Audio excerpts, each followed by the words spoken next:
All right, welcome back, everyone. And I'm going to just give my take on the PNP presidential race.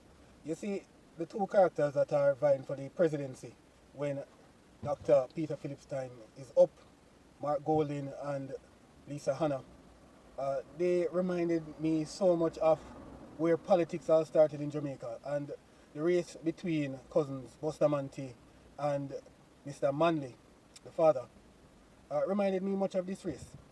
If we take a look back, we remember that when Norman Manley came about, Jamaica was basically a part of the Federation and we wanted freedom.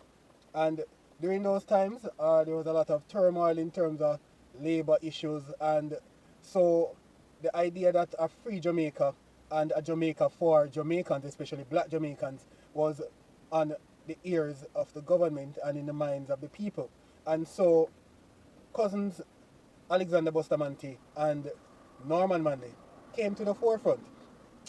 Bustamante, with his charisma, and people saw him as a more of a black man's people, to Norman Manley, who was more laid back and he didn't connect with the people of Jamaica. So I believe, and it's just what I think, that Alexander Bustamante knew that if he somehow could capture the heart of the people, he could become prime minister or increase his chance of becoming prime minister. So one of the issues that gave Bustamante precedence, I should say, was the whole labor riots downtown. He was able to use his skills as a moneylender, that charisma, and he went down. I'm not saying that he wasn't sympathetic to those rioting, but in my view, he knew that his public ambitions could get an increase in terms of his push forward. And the issue is that I just believe that he knew if he went down there and created a stir, nothing would be done. So when he went downtown and went to the front, pushed through the crowd and went to the front and tore off his shirt and said, "Shoot me and let my people go free." In my mind, that was just a political ploy.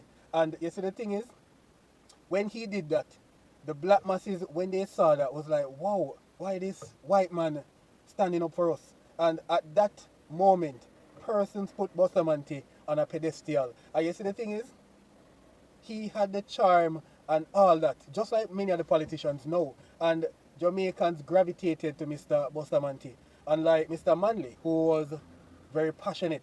And if you watch this documentary, Blood and Fire, which basically documents that period of the birth of Jamaican politics and the birth of Jamaica, there is much anecdotal evidence to show, especially from his daughter, that he really felt passionate about this country and he wanted nothing but the best for Jamaica.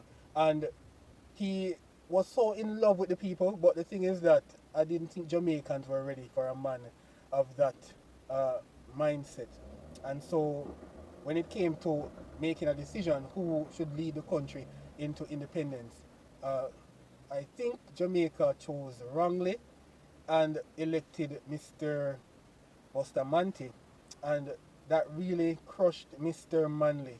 And the thing that cost him that election was the fact that he wasn't charismatic enough, he didn't connect with the people. But the thing is that if the Jamaican public really gave him that opportunity, I believe they would have had an excellent prime minister, one who really cared about the welfare of this nation.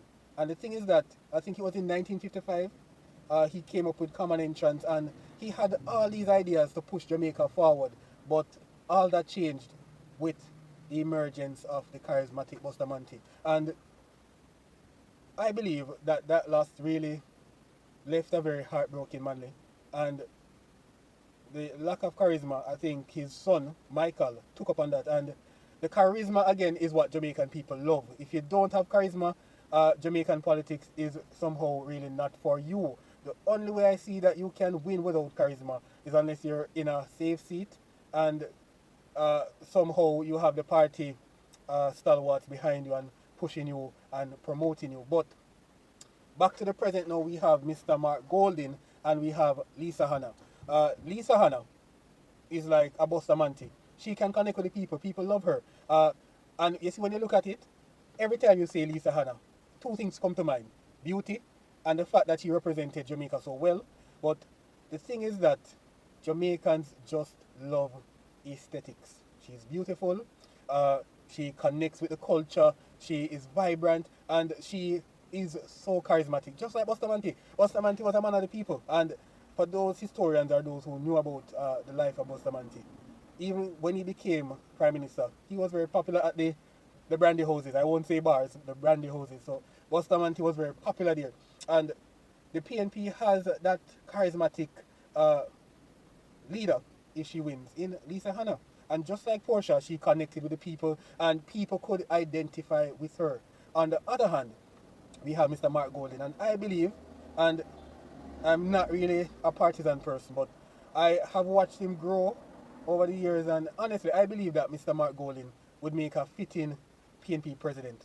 He, to me, is very balanced. He is articulate, and I'm not saying that Lisa Hanna isn't articulate, but his ideas, and as you could have seen in the debate, his ideas are very thoughtful and thought provoking, and he has uh, the knowledge to probably change the PNP's financial misfortune. I'm not saying that Lisa Hanna doesn't, but I think Mark Golding, with his experience, can push the PNP's coffers forward.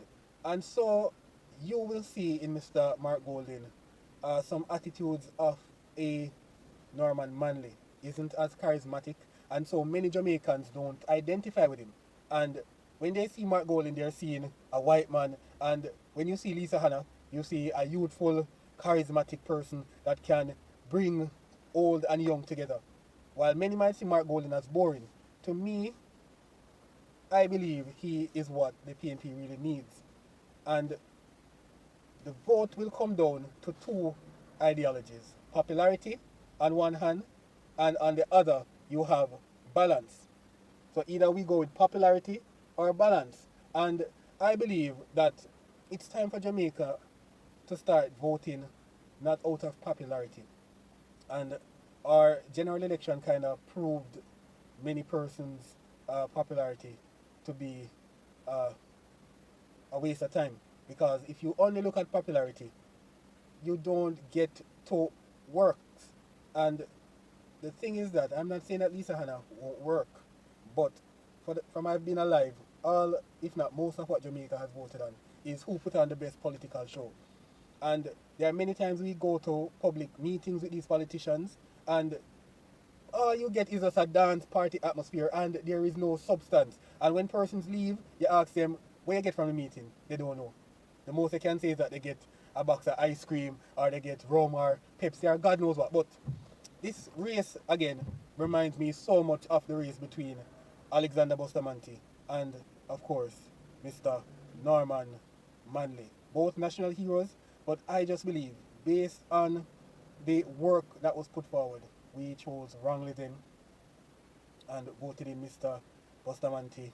A man, I'm not saying that he didn't do good, but on the issue of works, a man that has been flawed by many controversies, such as the Coral Gardens incident, which basically we have not still got over that issue.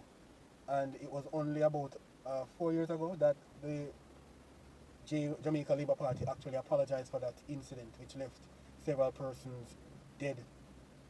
So as we go into this election, for those watching, I want you to give your honest opinion. How would you vote? Is it, if you are a delegate, is it out of popularity or substance? And I'm not saying that Lisa Hanna doesn't have substance, so don't get me wrong. But what people look for in Jamaica is popularity. And so, as we move closer to the voting time, I do hope that Mr. Mark Golding wins and unity can come to this great party and they can move forward. But if Lisa Hanna wins, I'm happy that Mr. Golding said he would still work with her in promoting unity within the party. So, in my view, Mr. Golding, I wish you all the best. And again, you remind me so much of our great national hero, Norman Manley. And Lisa Hanna, I wish you the best as well. And of course, even though he's from the next color, and you yourself, Miss Hanna, was also affiliated with that color and that party, being in the GLP, you remind me so much of Mr. Bustamante. So as we move closer, I hope that those delegates vote with the issues of the party in hand, and I hope they vote with longevity, and I hope unity can come to that party. So in the next election, we can see a more rounded party that can try to push the Jamaica Labour Party out of power, or probably they can gain traction and win back some of the seats they lost. So until then, stay safe and of course, stay dry.